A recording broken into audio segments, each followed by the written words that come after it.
So this month, new month, new challenge. November, winter stuff. What do you want to do? Maybe there's pomegranates, maybe there's cranberries. Some of the other ideas that were thrown out were some more technical stuff, things that I'm very glad didn't win, like a dry mead.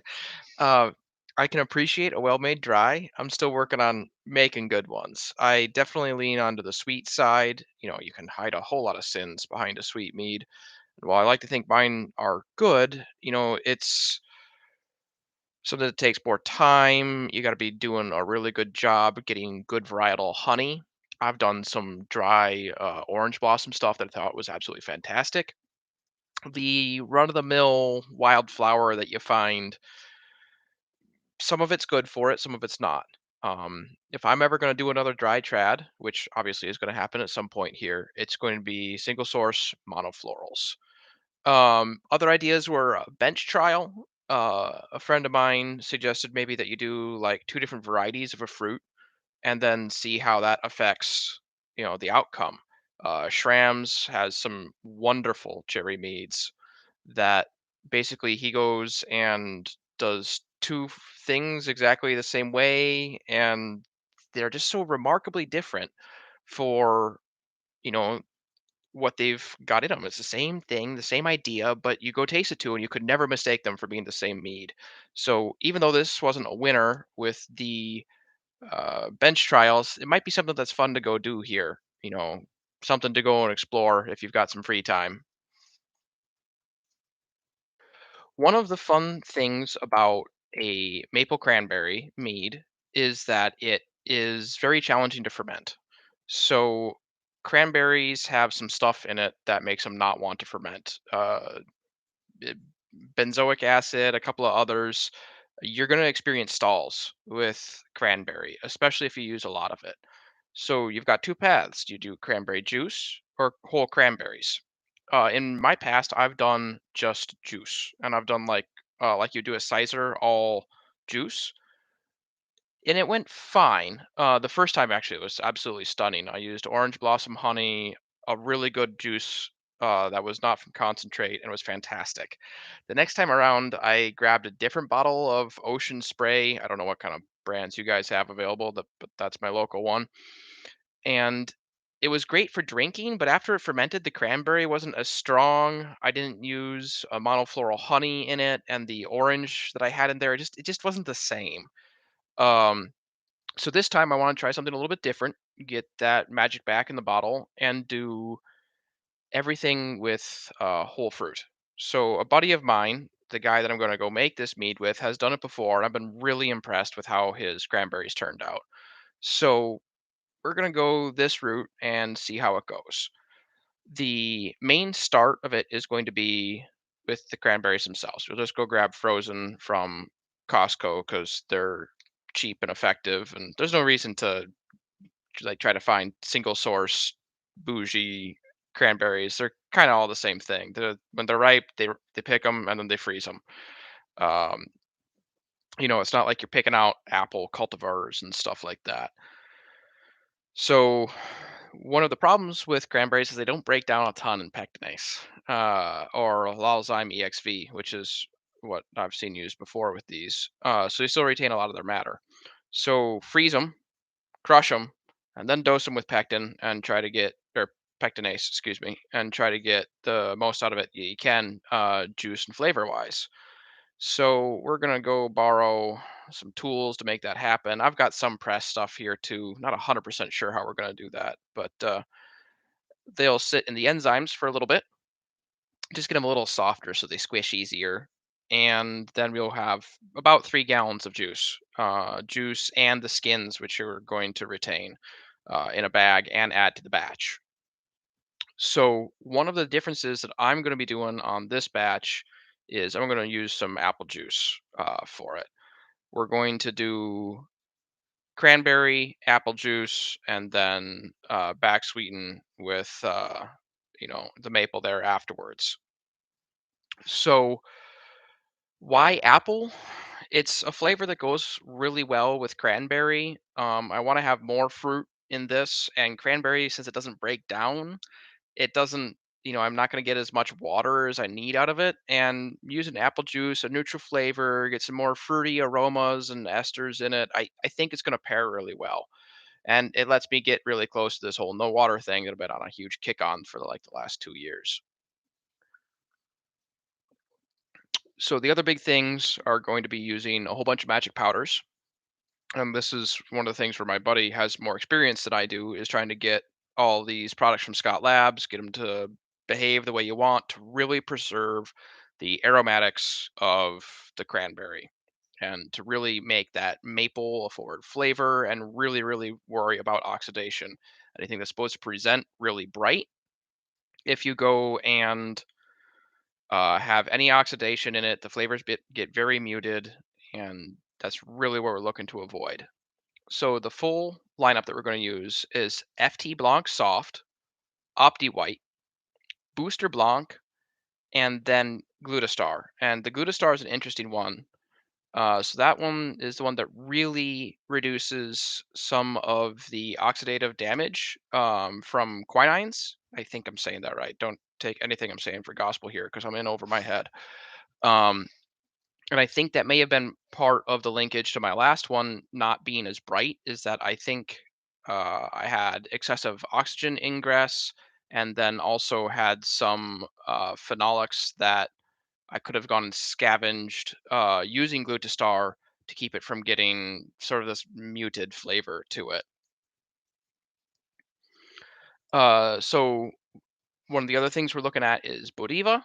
That will be a specific culture. It's kind of like the yeast that we use, but it's different. So it increases complexity and the aroma profiles in wines generally. We're mead, but I mean, hey, we're fermenting fruit. So the idea is that a lot of these wine specific nutrients we can go and take and get better mead out of it. We'll see how some of this goes. I've seen some of the results of this, and I haven't gone and done a lot of it myself outside of some of like the booster blocks and stuff, which are color and aromatic preservers. Very run of the mill, very, very useful.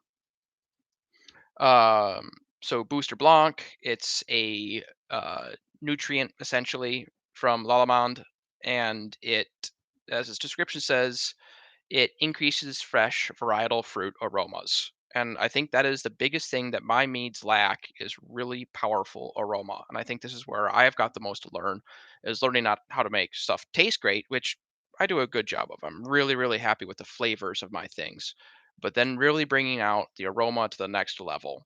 So Booster Blanc, Opti White, FT Blanc Soft. We're basically just doing the minimum amount for most of these. What ppm is appropriate. It's a little bit complicated. And we don't really know what we're doing yet with a lot of this, but essentially everything's going to go in at 1.25 grams per gallon, except for the FT Blanc Soft, and that's going to go in at 0.38 grams per gallon. And after this is done, I'll go build out the full recipe and get all that going. 6 grams per gallon for bentonite for helping things clear up, and then Lalzyme EXV at package directions, which I forgot at the moment here. I rely on the internet for that sort of thing to tell me how to use some of the basics and my old notes. So cranberries, they like to stall. We've got all the flavor and the aromatics and the basic recipe ironed out. So what do you do after that? Well, you've got a target ppm yan that you want to be doing. So, how much nitrogen do you have in this must? Well, my yeah, one of my friends jumped in and said, "Yeah, a pinch of Lalzyme EXV," and that's about the scientific amount. It doesn't take very much. Um, so it's lost my train of thought there. Oh yeah, there we are. So stalls. So nitrogen, 450 ppm yan. That's a lot, but if you're going to be doing a high ABV and you're going to have a must that's really hostile to the yeast, it's super acidic, it's got weird acids that are additional preservatives and more. It's just not great. So you go up the yan and things ferment a little better. And you want to use a lot of organic nitrogen sources so that it flocculates out if it's not consumed, especially if you're doing a staggered sugar like we're planning on doing.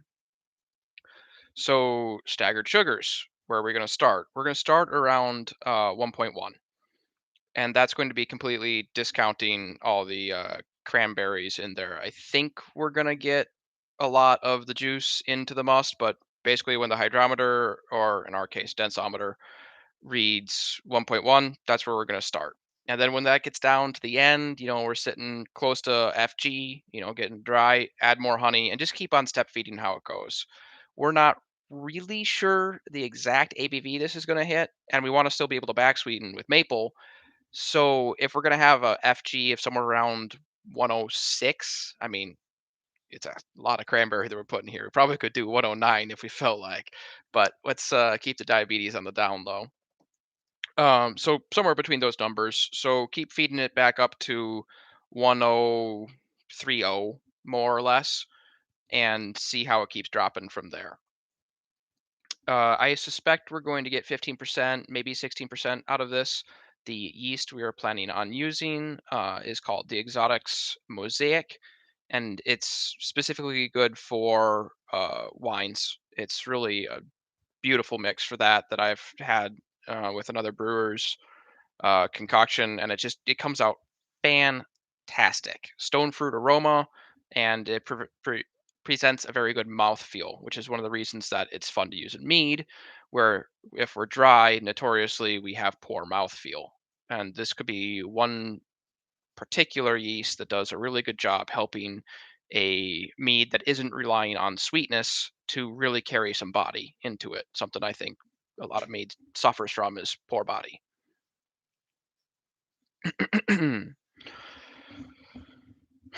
So you've got the yeast, you've got your nutrition, you've got the magic powders that you're going to put in, and what else do you need to do to get a good batch? You got to balance it in the end.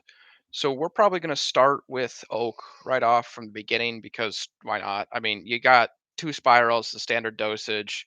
It's going to be great in there. The maple I have from a local friend of mine. He taps his own trees, and I've got quart. Yeah, probably about a quart of that left. So we'll go toss that in here once we hit our actual final gravity later on down the line, and back sweeten with that, and things are going to be pretty much right where we're looking for. It's all going to be balancing the ABV, the acidity, bringing out the aromatics, and then trying to get the tannin. The last thing that we're not real sure of is going to be how much tannin do you need on this. I think we're probably going to be going a little heavy-handed with the oak. Uh, Medium toast American is what I start with. 2 sticks. Maybe we're going to double that for a longer age. I think a little bit of the apple is going to really contribute to a little bit of bitterness. If you've got a little bit more of a tannic apple, the last time I was at this orchard, which was just for the last challenge here, great stuff. This juice was absolutely fantastic. Great acidity, great body, great tannin to it. Super happy with how it's sitting behind me here in my mead room, with a little bit of melter honey to back sweeten it, and it's standing great. So this is a complicated one. What could go wrong with this? You could have a stall, so you want to make sure not to get too aggressive on your OG, so that you can live with something if it stalls out early. Um, You could use juice, so you don't have to deal with some of the solids, and those are kind of going to be the big challenges, is dealing with fruit solids and dealing with an OG that doesn't want to stick around. Anyhow, that's about what I had for the mead challenge.